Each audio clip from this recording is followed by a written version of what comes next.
But in order to access the door, or to enter the door, that is the Word or Christ, you need a key.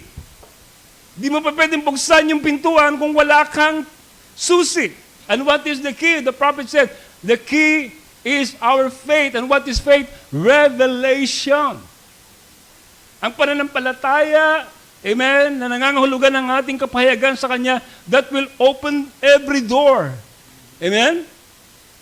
Tama? Amen. Para ikaw ay maka-access sa lahat ng pangako ng Diyos.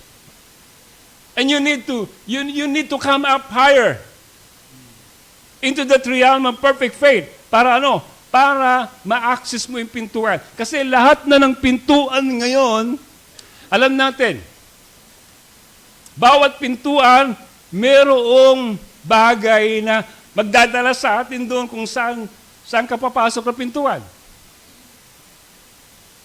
We are living in this word, kung saan natin, pagkita natin, Satan is now the God of this evil age. And the door of science, the door of technology, whenever you enter into that door, dadalhin ka doon, papasok ka niya doon, saan? Kung saan ka papasok, kung ano man yung bubuksan. May access ka. Di ba? And everything will be shown to you. Depende kung ano yung nandoon sa loob nung pintuan na yon. Pag klinik mo yon, kasi makikita mo kung ano yung mga nandoon. Tama? Naintindihan ibig ko sabihin?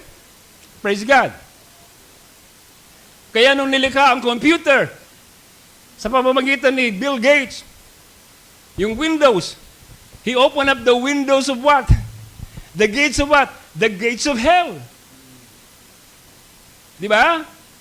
Nakita natin kung paano ang fourth dimension, ang siyang way ng kaaway para ma-express niya ang kanyang kaharian dito sa lupa.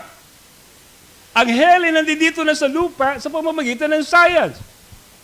Revelation chapter 9 said, di ba? Nabuksan ang bottomless pit at lumabas yung mga demonyo. 200 millions of demons came out from the bottomless pit. Paano sila lumabas? Sa pamamagitan, mga kapatid, ng fourth dimension ng science, doon sila nagkakaroon ng kanilang paraan para ma-express nilang kanilang sarili.